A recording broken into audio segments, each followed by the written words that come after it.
Hello, guys, and welcome to the start of the second season of the SOTL. We're back finally after a little bit of a hiatus, and look at that, it's Tenshi doing production.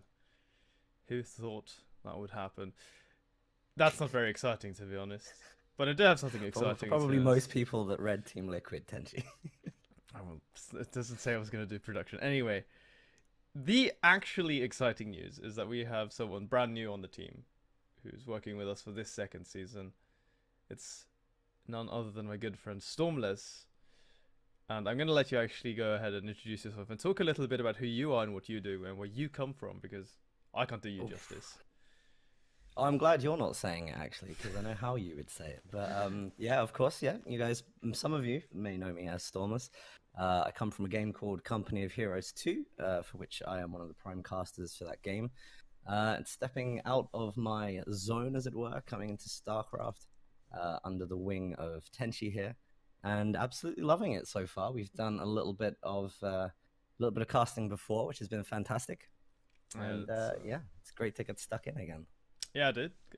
So you guys, obviously you haven't, like, if you probably don't know this, but Dan and I, like, we hang out a lot, and obviously with him coming from a different background, I played a lot of his game, Company of Heroes 2. So I was like, you know what, Dan, like, this needs to be fair. You need to come over to our side, and so I dragged him in, and it's good to have you.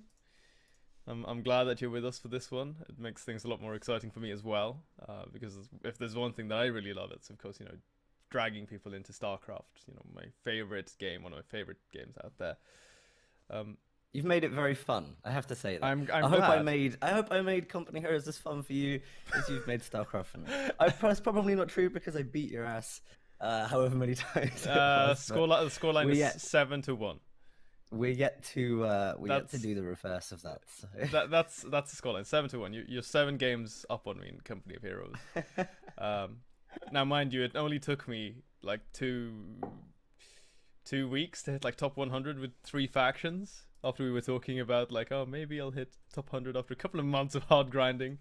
Hey, I entered in at gold, so I'm like, Yeah, that's true. You actually put in a lot of effort. Dan plays Terran, so good choice of race. plays None, is a word. I would. none of that stupid stuff as Protoss. I persist with Terran. How's Yeah, I that? know. I think that's a good way to put it. Now, guys, anyway, of course, as you know from the previous season, this is a team league, right? And you can see that we actually have a game coming up, or a series coming up, between SYF Gaming and 1F Pro Gaming. Now, I'm going to be as bold as say that I actually didn't go back and look at the results, but I covered the finals with Parser. I do remember that much. Who ended up winning the first season? I know it's like quite significant, but obviously I'm a bit of an idiot. It's really early in the morning. My first question to you, Tenchi, is Yeah, go on. are all Australians Zerg players? Sorry, New Zealand players Zerg A players? ton of them, yeah. Like both in Australia and New Zealand, honestly. Like for both of those countries, they do have a lot of Zogs. Now, I do believe that we actually have Seether playing though, an Australian Terran in this tournament. He's actually Yes, he's on Bear Me, actually. oh yeah, yeah, yeah. So he's playing Terran in our third series today. He's actually really good. See that he's probably, I would say arguably he's the best Terran in Australia. Probably one of the best players out of Australia. I'm not entirely sure like where I sort of rate him in comparison to the other guys, because you have like Pigs, primarily a caster, but we have Igers, who's like a long-standing history as one of the best players out of Australia. Has had a He's been like in a rough spot lately, like over the past like year and a half. So Seether definitely, one of the top contenders, but that's gonna be in another series anyway, guys. Dan, if you would be so kind as to get in game, see if I can get you invited. Absolutely. All right, I'm in. Right there, throw you an invite to the party. I love getting invited to parties. It's a rare thing. Gaming has given that to me. It's an experience that I didn't really get throughout childhood. Oh, okay, right. So what I just noticed is that heads up, by the way, guys. Like these are going to be casted from replay, at least some of the games. So because it's an old version of the game, we can't actually jump in together, Stormless. So we're gonna have to like host them individually, like in Company of Okay. Heroes. So you're just like right back home. Hey, we don't do that anymore. Okay, let's. So we're gonna have to like leave the party, and then you go Okay. into your replay folder. Hmm. We have everything organized, and the first Yeah, game that's that fine. we And I can jump in on that with you. yeah. So the first set, as you guys can see here, that we're gonna cast is Crimson versus Biostalker ZVP to start the day. Sadly, no Terran presence here for the these two teams, but hopefully we'll get to see some of that. Now, let me know when you're ready with Biostalker versus Crimson Yep, just loading in now. on Interlope. Right, perfect. So we're just gonna load in. So one of the things here, guys, is like when you're doing it offline, when it's an older version of the game, because Blizzard have actively been patching now a ton. So a lot of these replays that I've had like stored and stuff for a very long time have like loading them up is a little bit annoying now because it throws I'm you in, by the way. offline and stuff. Yeah, okay, good. I too am in. You want to make sure that you're at the very start, and then just pause I'm it. at 5 seconds at the moment, so Okay, just drag the little like bar all the way back, and then just pause it, and I'll count us down. sorry, I don't have a bar. Do you want to just meet me at 10? Oh, right, just keep pause it then. Yep. I will meet you at 10, dude. All right, let's do it. Okay. So let me just make sure that I've got all of my sound options set up correctly. They're a little bit different actually, so we'll bring that back up. Get some music going. Everyone likes a little bit of music. On that, like so. And I think that we are actually good to go, guys. So we'll jump into the very first game. Dan, if you want to be as kind as to count me in on 3, 2, 1, and hit play. Okay. Bam. Okay. That is quite loud, but we're jumping in game here, guys. Are you ready? Yep. There it is. Okay. Okay, a little bit of a delay, but Let me know when you're ready. yeah, I'm good, man. So, On 10 seconds? oh, actually, God, I counted us down, and I thought you were with me. I'm at 35 now. 36, 37, 38. I felt like there should have been some plan there. That yeah, that should have been in place. I thought I was straightforward with that, but maybe I wasn't. This is good. I like this when it's on the fly. So you're 35 seconds. I'm right? at 50 now. I'm not pausing this, man. I'm letting it go. I'm just letting it roll forward. 50. Okay. 7. You know, I will come up to you. 59. 1 minute. 101. 102. As you're doing that, I'll introduce our first player anyway. Just, I've done it and I'm there. just for good measure, you know. So, in the top left here on Interloper for the first game, it is going to be the Protoss from one of Pro. It is Bystalk. That's right. And in the bottom right corner, playing as the Zerg in the red trunks today from SYF Gaming, is going to be Crimson. Actually picking the right color for that name. I like might that. add. I like when people do that. Attention to detail. Dude, so many times, like I've casted players like Cyan and like a guy called Blue, and they're like different. They're like orange and green, and it's like, what? Okay, guys, please. It's like it really mucks with your brain. Just to make sure that we're synced now. Just coming up on 2 minutes here, and there we are, 2 minutes. Are we good? Yes, yeah, we are. Oh in the same man, place. perfect. You've had practice, I can tell. Now, okay, so Dan, StarCraft 2. What a daunting game it is. What's your experience with it so far? I think this is a very interesting sort of conversation to have, because for me, like, it's so ingrained into every fiber of my body at this point, so I can't really think about it from any other perspective. But for you, who's you know, like relatively recently come into this, like what's your experience with StarCraft? I've really enjoyed it, actually. It's one of those games that I think maybe you are. Do I say this as a Company of Heroes player? Maybe you think, hey, this is a little bit too quick for me, but it's really nice. The depth is incredible. I think these are points that people are already very well aware of. But you know, the depth, the variety in strategies, the constantly evolving, like metas and strategies and counters and things like that. There's constantly work being done on this, which I really, really like. Good community presence, has made it really, really fun to get into this game. I've enjoyed it. I've enjoyed it so far. You know, I'm maining like one race and planning to try everything and get a little more in depth. But you know, it's been good fun.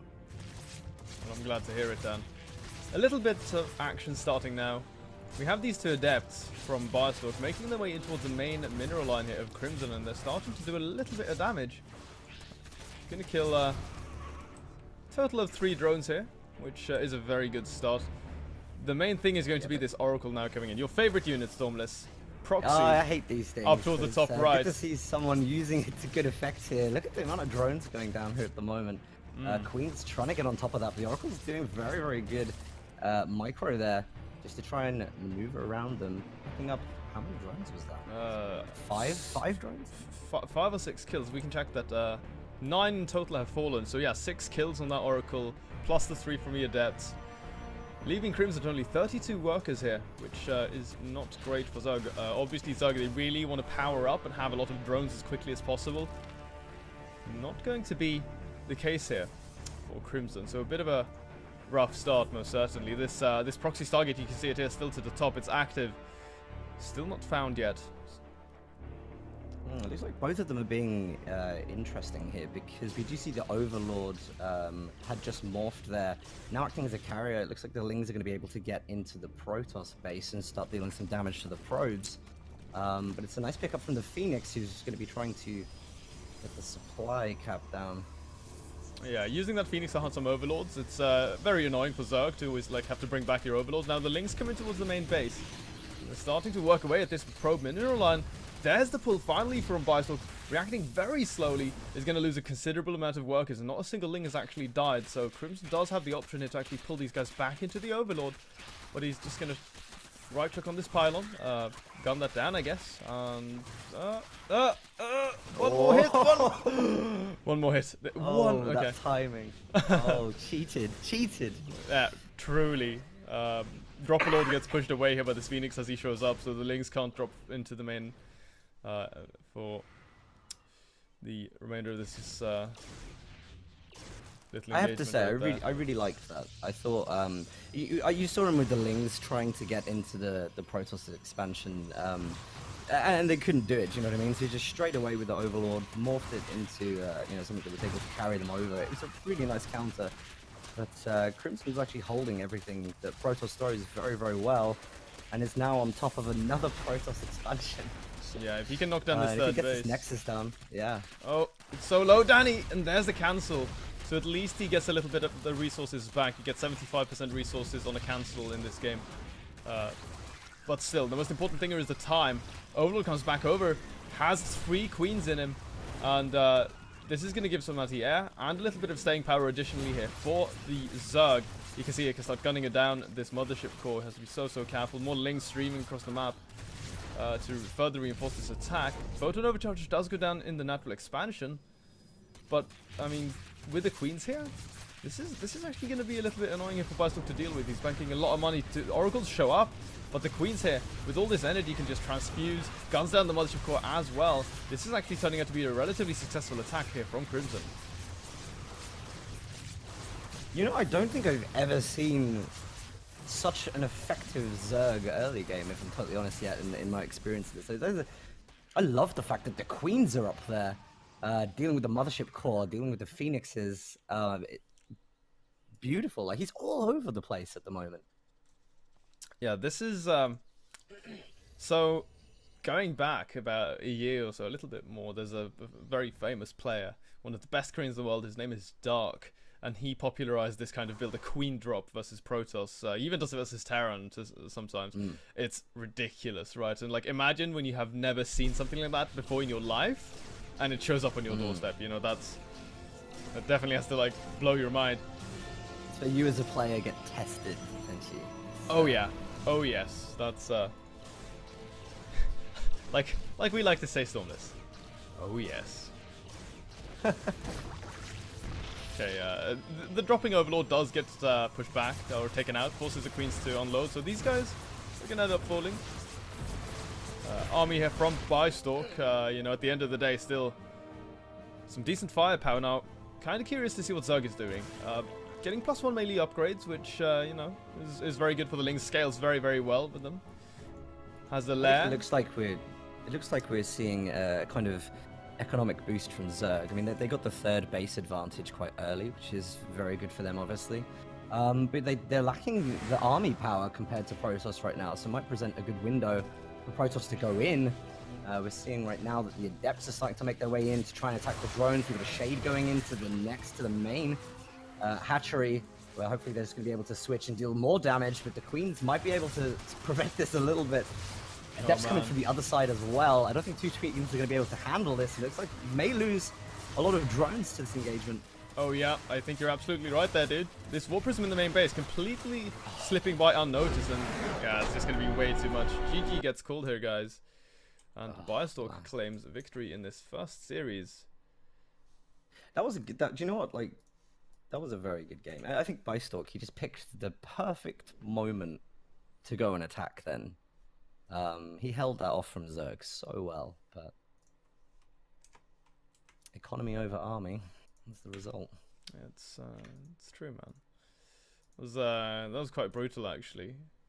I do I really like that build that we saw out of Crimson for the like initial attack, but the importance of that is, like, even though you do damage to Protoss, they're always going to be like a wounded animal, right? You need to kill them, or at least like rip off both of their like hind legs so they can't strike you like right as you go back, or like if they push you back, because if you don't do critical damage, you'll just die to the follow-up unless you have like a perfect follow-up, because that's like one of the things. If your follow-up isn't well put together, then you can just outright die to like so many different things going on. So that's just something to be very aware of, like if you're busting out like an early pressure build like that, or like an early attempted kill move. In terms of the shame, because it felt like Zerg had so much more. And it was deceptive because it's like, when you look at the armies present, of course Protoss could go in, like, even off the back of 2 bases. There was so much economy focus, and just nothing left to defend 3 hatcheries. Yeah, no, exactly, and like that's one of the things that you really need to sort of have on point when doing something like that. Anyway, that is going to be the first victory here, guys, for 1F Pro. Now, these guys, of course, if you've seen what I've been up to, it was actually in the SOTL in the first season where I met Snow, who's my current like standing co-caster. So we've been doing like a bunch of stuff together lately. We just wrapped up the Masters Coliseum just yesterday, so that was sick. So like, I guess, like, you know, looking at these teams, just knowing that 1F Pro is playing, I'm a little bit biased. I'm like, yeah, you know, I want my boys to do well, obviously because it's Snow's team. But next guy coming up here is actually going to be Winter, a Swedish Zerg who lives in Japan, Tokyo right now. And the first time I met him was about 4 years ago now, and he was playing like a University Star League, which is one of my first events. So it's kind of cool, you know, to see him still playing, still active. That is nice. It's nice when you see people that are continually putting effort in over years worth of time, you know? Yeah, no, Winter was actually extremely good. Like, very highly ranked on the European ladder at one point, because he used to play for Mind Sanity, like and they were like dominant European team. They're a little bit like down low now, right? But still very relevant. And he was playing under their banner before he moved to Japan, and then, you know, he kept pursuing an active career in StarCraft. So finding one of Pro who are like an SEA team, I think they're actually very lucky to have him because he's very talented, a very smart player. So there's a lot of like innovation and kind of cute, cool, very individually stylistic builds and stuff that he does that you can't really replicate. So especially so in Zug versus Zug, we can talk about that a little bit as we move forward. It is the next series coming up, so you know what, Dan, let's just jump into the replay and get that all set up. Absolutely, I'm 10 seconds in right now for you. Okay, perfect. So I'm just gonna load us in. But I'm pretty keen to see him play. I haven't seen any of Winter's games for, probably like a year and a half. It's definitely been a long time. Wally, on the other hand, for me, pretty much unknown in how he plays, but I think it's going to be pretty good. Obviously, this is ZVZ. It's an extremely volatile matchup. I want you to be aware of. Okay, so unpause now. Go, Danny. Go, go, go. Good job. You caught me mid cough, but I did manage to get the button. Nice, you legend. So 20 seconds in, yeah? Yeah. Nice. All right, so we're gonna jump in game here, guys. Just 1 second. So Dan, go ahead and introduce our first player. All right. Well, as very well introduced by Tenchi in the last couple of minutes of clear bias, we do have on the top left-hand side of Abyssal Reef. It's going to be Winter playing as the Zerg.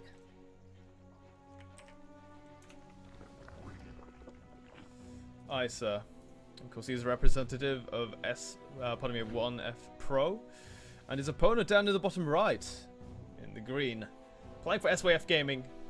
It is going to be Wally. I have to say, ZVZ is probably my least favorite. I don't know, actually. I've seen some games where I'm like, wow, this is difficult. It just seems one of those matchups where quantity over quality exists. I can see that actually, like at first glance, but ZVZ is about intuition and game sense. Like those are the two dominant factors in what make you a good ZVZ player. Of course, you need to have good decision making, good unit control. But it's so much about understanding the fundamentals of the matchup, like because there are so many different things going on, like so many small intricacies. Like this, for instance, like the opening timing of Winter's gasless pool, whereas Wally is going for a gas pool build, and you can see like with that he's got the speed started for his Zerglings. It's about 50% done. He's got the Baneling Nest on the way, but Winter instead opts in to go for the hatchery, even though he was on who actually opened up more aggressively, quote unquote, with the earliest spawning pool. But what we need to take into account here, Dan, is of course the travel time for the units across the map, defender's advantage, and of course tech. And Wally's gonna come ahead like quite quickly, and this is actually gonna like backfire kind of for Winter in a little bit. So I mean, I guess I can kind of see that he's, these Zerglings right here, they're trying to deny the scouting because, as you pointed out, we don't have the hatchery, we have spawning pool gas early, so speedlings, right? I'm guessing that's where that is going. And there goes straight away, like, the advantage to come in there, and yeah, I like what he's doing because the Overlords just won't get there in time, so he's managed to like hide that off for a while, and now they're just kind of right on the counter-offensive. Does he have anything to defend if, in case Winter decides to go in? He's got a queen, a couple of lings, but I'm very interested to see where. He's got these spine crawlers though. Oh, they're morphing. He's actually going to morph into a Baneling. Yeah, which looks like it's going to be scouted by the Overlords. Okay, yeah, this is crucial, Dan. The fact that he spots this out. He's got a spine crawler already positioned, these two queens. Like you pointed out, a second spine actually on the way in a little further back. Takes two connections from the spine crawler to break down the banelings, and he's already absorbed quite a few. Lings now jump on top of that spine. There's a third queen just popping out of this hatchery. Okay. And Winter just holds that. Easy peasy lemon squeezy. Really? I guess that's the thing. I mean, yeah, okay. I get one hatchery. Maybe that was a bit of a, I'm giving this everything, and I want all of your drones with these banelings. That was wow. I mean, it really is, as you say. Like it's what we call an all, like a big all in, and um, hmm, I'm like a little split on how I feel about it. You know, like the decision behind committing so hard for something like that, simply because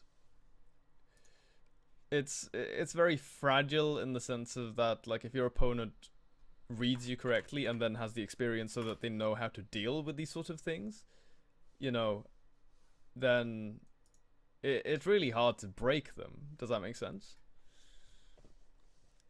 It does make sense, but I uh, think it's almost like when you're playing in tournaments, you have a certain kind of mindset, right? So like typically a game one is a game that you can just go all in, or just do whatever, try and suss out your opponent, are they mm, competent, whatever. But when you only get the chance to play one match, it's probably not the best idea to do that, because you run the risk of that happening.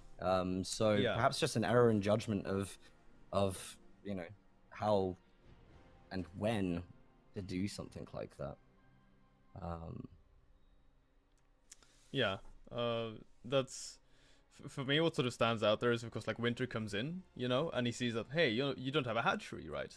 Even though he has the slow links, and then, like you pointed out there in the game, he's stalling things out a little bit. So there's mm, actually no scouting going on throughout the majority of that game for Wally.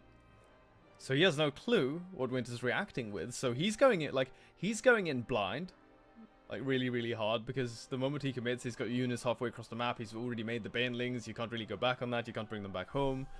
mm, And then you saw Winter had 3 queens. He had 2 spine crawlers. He had lings popping. He had a drone advantage. So even if Wally kills a couple of drones, he brings down like a queen or two, he's still far behind in the economy. So yeah, like the amount of damage he would have been in a position where he like needs to really do the damage, like set in stone, is so immense at that point that it just means that Winter has so much room for error, and he can still win. So Wally just taps out instead. Like that's sort of the gist of it. yeah. But so you know, that's It's kind of it's just kind of, it's you always wonder, like, is there a chance of pulling this back? Is there some amazing play that could be made here? But most people do just know when the time is up. yeah. A lot of the time you'll see that, like we have one or two things in StarCraft where you have a fantasy GG timing, which is like never tapping out. Like you're dead, but you can float your buildings as Terran. That's like a thing. So you do that, send your barrack like to the corners of the map, and force your opponent to build like flying units, and he's cursing you in chat, and you just drag it out for like 15 minutes. I've been guilty of that in the last few days. Oh my god! Yeah, so like you have that, which is yeah. the fantasy GG timing, and then we have the Idra GG timing, which is you've lost like 3 units in a big fight and you just leave the game, even though you could probably have like turned it around four times in that game and won. Like completely opposite sides of one another. But you know what they say, like every coin has 2 sides. Anyway, we have another set coming up here, guys. One if Pro up 2 games in the best of 5. Mighty Kiwi versus yours for another ZVZ. So Another ZVZ. Hopefully not another 5-minute ZVZ. yeah, like I really do prefer slightly longer games, I must say. Anyway, how about we load up this game? It's still good to. I'm in the game right now. I'm on 10 seconds. Oh, okay, perfect. So just count me up when you get to 10 seconds, and I'll unpause as we go. Yeah, will do. But yeah, like you were saying earlier about like me coming into StarCraft and stuff. I love seeing those early closes. If I'm totally honest, I mean, there's something nice. Do you know what I mean about seeing things just go to pieces so fast? It's a little bit of added drama. I don't get that in the scene that I'm initially from. Things guaranteed last 15 minutes. Yeah, that's true. Like you have something like that's sort of like minimum amount of time that's always going to like pass in the game, Yes. right? Like that's kind of a thing on your end. That's what happens when you don't have aliens in the game. Oh, that's the secret. Okay, so anyway, we're loaded in here, Dan, and we're on 5 seconds in, coming up on 6, 7, 8, 9, 10. So there it is. I actually even heard you hit play. So we're just going to jump straight into this one, guys. It's on Mech Depot. You can hear that sound enabled. So going right in. Here we are down in the bottom left from 1F Pro. It is going to be yours. And this is potentially the last game. It's all they need. One more victory here to take to knock down SYF. Yep, you're absolutely right. And playing on the top right-hand side of Mech Depot, it's going to be from SYF Gaming, Mighty Kiwi. Playing as the Zerg. Right, and already seeing a little bit of something similar to what Winter did in the previous game. You can see that he's going for an early pool here at 14 supply. No gas though, so he's doing exactly what Winter was doing, like going completely gasless. He's going to make a couple of Zerglings. Generally, you see Zerg who does something like this go up to between 8 and 12, depending on how much they want to commit, and then after that they expand.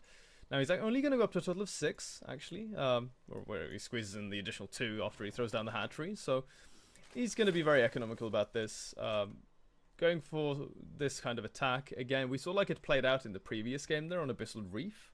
And I don't really expect Mighty Kiwi to find all too much with this. Obviously, you can see if we go back over to yours side, our red Zerg player, he went for the pool for, the hatchery first, so more economical focus. Not going to be as safe as we saw from Wally, but everything is going to line up here. If you take into account the travel time and the fact that he has some drones he could bring down to fight if he needs to. So I don't really expect this to be like a big sort of power move early on in this game.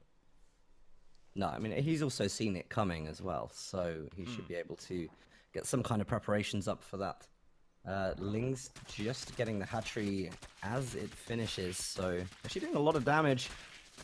He needs to get a response from yours pretty quickly, and he's actually sending a lot of the drones over.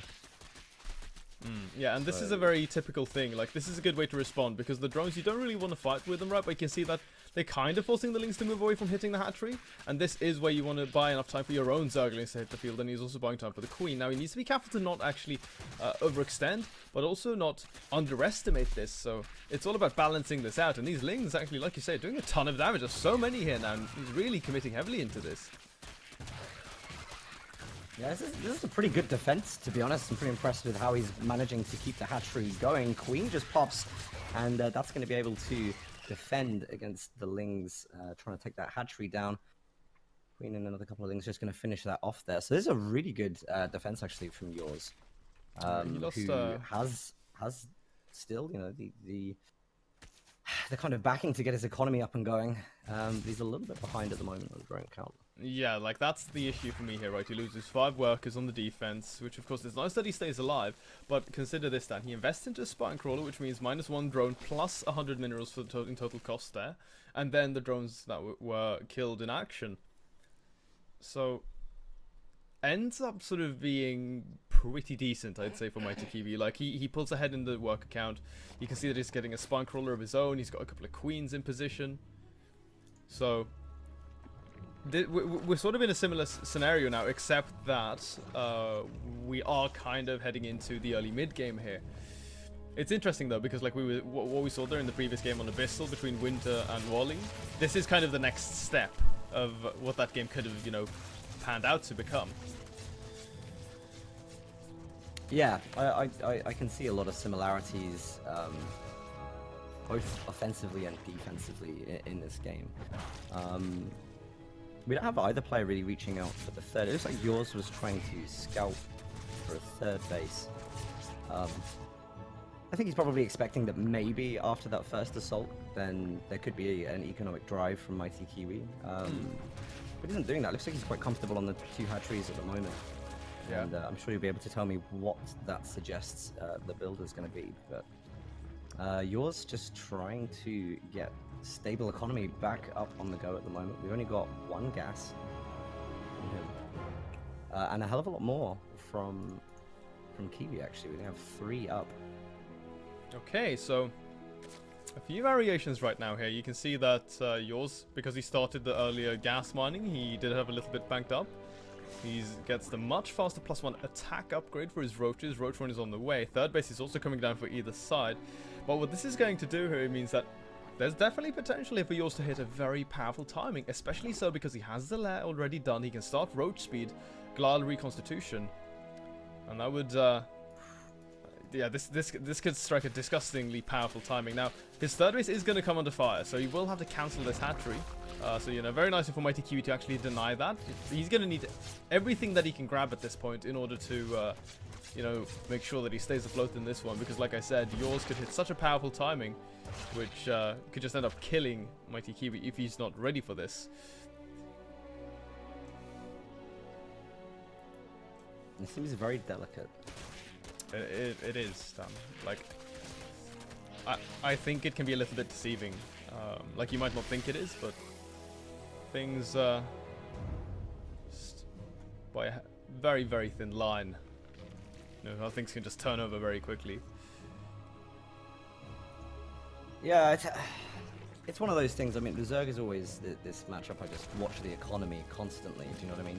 Just to see when, because you can have such an insane boost to either army or economy just at any moment. You know, just flick that switch. You know, it's probably why it's a fascinating matchup here. Kiwi is just expanding at an incredible rate at the moment. Defenses are good, spine crawlers everywhere. You know, I feel like yours is struggling more with the defense right now. But Kiwi is starting to, you know, pump up the army size at the moment. Will we see something? Will we see, because he is scouting with the Overseer at the moment. So maybe he'll identify a weakness, maybe he'll identify as a time to go. We see Roach Ravager moving across the map at the moment, going towards that third base, that third hatchery. Yeah, so what we're kind of witnessing is Kiwi, because yours was in a position where he couldn't really move out across the map, and he didn't really commit all too much into actually making a standing army. Instead, he made, you know, a good number of drones. You can see it, like, it's reflected in the drone count. It's pretty much dead even out, 50 to 50. So he misses his timing opportunity, and instead Mighty Kiwi's equalizing this with the +1 upgrade of his own, but a slightly larger army. And this is actually quite scary for yours now. Moving into this, you know, with the defender's advantage, it's quite significant in ZVZ. These Ravages, though, they offer a lot of additional firepower. Corrosive Vial as well to sort of zone things around. We just knocked down the Overlord. Yours actually not investing into any Ravages of his own. Would have been very nice to just have for the counter, but then you also have the scenario where whoever decides to not go for any Ravages into the composition, they have a little bit more resources to work with, and that translates into a few extra Roaches. And sometimes you can just see them mass roach and steamroll their opponent. So Mighty Kiwi respects this, you know. He knows that it's definitely in the cards, so he's going to go back home, reconsolidate his army. He knows he's very comfortable here on these 3 bases. You can see that it's well saturated. He's ahead in drones. Yours just now closes the gap. But for now, Dan, it looks like it's going to be a little bit passive. Yeah, I think whether he knew it or not, it's sensible from a attack perspective, because he's going to hit his +1 late. You know, it could be an engagement tipper going in without that. So I think he's made, whether he knows it or not, a pretty good decision just to hang back a little bit. Yeah, sometimes like it's quite funny, right? Like, oh, this is such a smart move, and it's just like, instead the guy moving back, like, just kind of scared because he doesn't know exactly what his opponent is doing. But you know, that's part of it.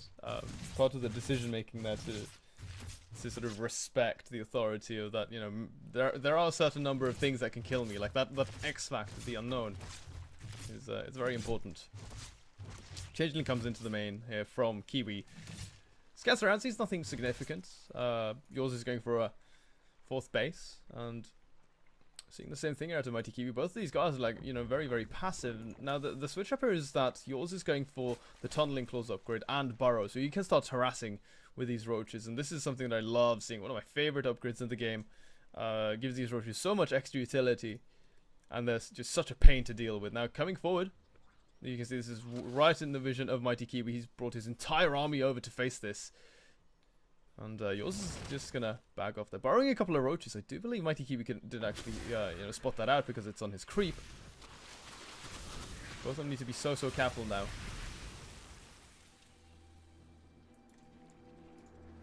There's a very little commitment to those engagements. And he's just blocking the ramp at the moment, waiting for those roaches to come in. They're found immediately. Whilst this is happening, yours mustering up a counterattack on inside. But Kiwi's got this under control, I think, actually. He's kind of bouncing north to south very, very well. Yeah, he's got his armies. Just kind of seems to have one control group, you know, and Kiwi's clearly got 2 on the go at the moment, which he's doing a pretty good job with. And here we go, yours trying to make a push for the 4th hatchery here, and Ravager's dealing a lot of damage. Roaches from the front, they're going to be able to chase yours back a little bit. They have the creep advantage here as well, so they're going to be easier to just micro in and out. Mighty Kiwi there, you can see that he moved all of his roaches forward to make sure that all of them could fire at the same time, not having any one of those like pushing up against one another in the backlines. This is actually such a scrappy engagement, very, very close for either side, but mind you, at the same time, a couple of roaches made their way in towards the main base and forced Mighty Kiwi to actually redirect some of the reinforcements coming through, but he will deflect this, and he takes a very favorable engagement, forcing yours back. And we haven't really seen any harassment. We haven't seen any harassment on your side of things. So, in that regard, you know, that's of course very nice for him. I believe Mighty Kiwi lost, you know, 5 or 6 drones in that engagement as that was going on. But now it's all about yours. He has to defend this incoming push. I think he potentially has an advantage. It looks like there's a lot more health for the units that yours has at the moment, so he may be able to pull through this, especially with some good hits from the Ravengers.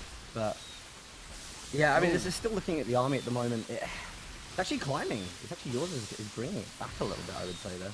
Yeah, a couple of brutal corrosive vials do so much damage to the army of Mighty Kiwi. Again, he's falling back a little bit, reconsolidating, moving up towards this hatchery. I mean, there is potential that he just commits towards gunning that down.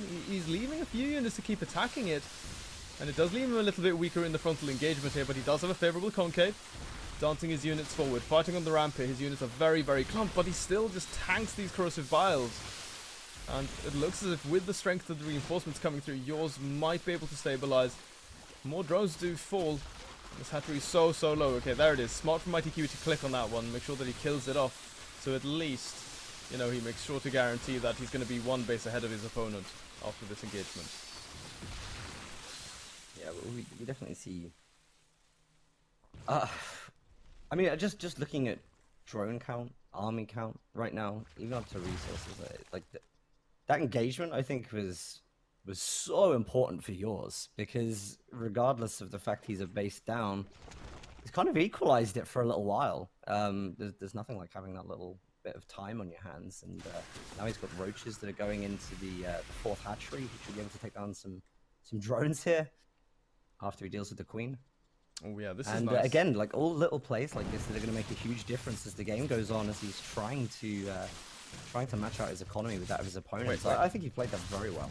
Hold on, we have 2 queens from Kiwi in the 3rd base of yours. I have. Okay, I mean, you can see that there's like a little bit of a creep highway. That's kind of funny. That must have been a bit of a miss rally there. Not paying attention to them really. Now the roaches hit on the south side when they get chased out. But yours is relentless with this. He's going to keep sending these small squads of burrowed roaches, try to get them in the mineral lines, you know, start breaking things apart. In terms of army supply, they're, you know, relatively close. Mighty Kiwi does have the +2 carapace upgrade advantage, so it is going to help him in all of these engagements, make his fights just a little bit more cost effective.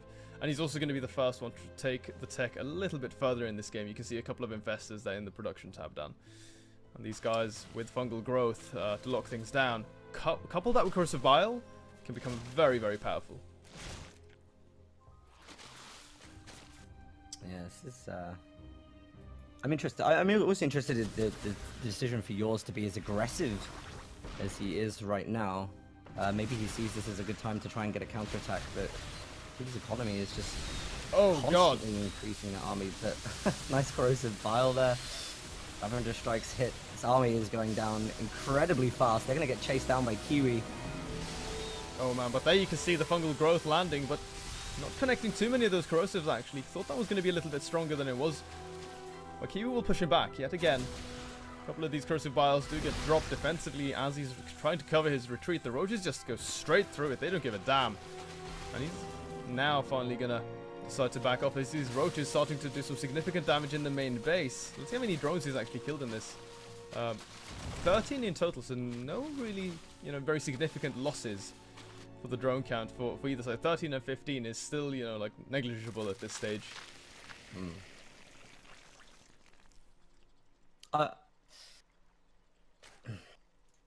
You know, I think just watching this right now, I think that when it comes to the engagements, yours tends to be on top. But Like one you of the feel things, is he's engaging a little bit better. yeah, you know, he's holding this very well. Given that he's been at a disadvantage situation a number of times, he's been in his base. You know, I think he's holding it. I think actually overextending is potentially an issue. I mean, he's got time on his hands. Keeps not being that aggressive right now. You know, expand tech. Be strong. Do you know what I mean? Because I don't Yeah, no, I don't think any of I these see where you're coming counterattacks from. have worked, but when he's been pushed, he's actually held it. So, you know, why not let your opponent focus on that, having to rebuild their army, damaging their economy by making them spend on that, and go in. And I think he'd be absolutely fine, to be honest. But That's, he's going to continue playing aggressively.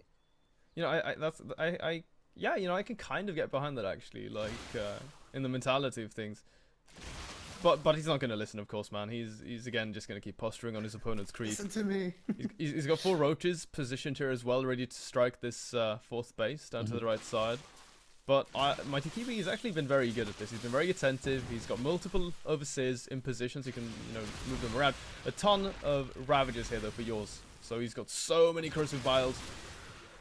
But the danger is going to be the fungal growths. The Infestor's now coming in. You can see he's getting ready. That is going to be the big fungals. Couple those with Corrosive Bile. You can see there how much damage it's doing. Mighty Kiwi. Oh my god. He's just doing so much damage to the back lines of his opponent. More reinforcements coming through here for either side. The reinforcement here for yours actually break down the units fighting on top of the ramp. But I still think that Mighty Kiwi has enough to break through here.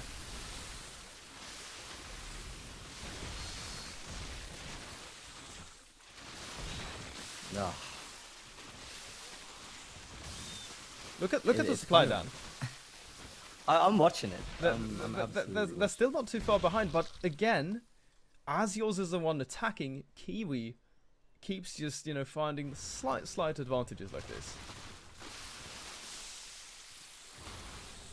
He's doing well. I just think, you know, it's every time he's gone forward, it hasn't really worked yet, and it's, you know, he could just have a little bit more. Do you know what I mean? A little bit more, because when he goes into these engagements, Kiwi does have more, and I guess this is kind of what we were saying earlier. It's one of those matchups where quantity becomes like a huge player, you know, balancing that. I mean, it's certainly drones and army and when. It's certainly you know, a part of it, but then again, you have to take into consideration that Kiwi has the defender's advantage with the quicker reinforcements rate. Whenever yours is pushing into him, he had the infestors as well, which, you know, is crucial in this regard. And even so, I want to point out that you can see that +3 attack is on the way. So Kiwi, you know, between the lines, felt comfortable enough to start that hive. So once that finishes up, that's going to be a massive upgrade lead. Yours is still trying to get these roach attacks, you know, working, but I really want to say that, you know, for the numbers of roaches lost when he sent them across the map like this on these little missions, it's definitely not been worth it. He hasn't found enough damage for it to really, yeah, to simply be worth the cost of losing those units. Nonetheless, yours has established a 5th base, so has Kiwi. So we're still, you know, dragging this one out. Yours now actually maxed out, so he could keep pushing a little bit further. Obviously, I think the danger is the fact that he's still stuck on Roach Ravager, whereas Kiwi, with that hive tech, you know, he can tech a little bit harder. He's got the Infestors still. And again, just having that tech advantage is so crucial in these fights. Big engagement here going down by that 5th hatchery. Oh man, that fungal. No Cursive Boil to follow up, actually. Ton of units here for yours. Mighty Kiwi is definitely in the realm of potentially getting overwhelmed. And now the Corrosive Vials are starting to come on in. That fungal growth also doing a fair amount of damage, but whoa, Mighty Kiwi. Yeah, he definitely needs to pull back right now. You can see that he's plummeting his supply right there. There was all of a sudden so much there for yours.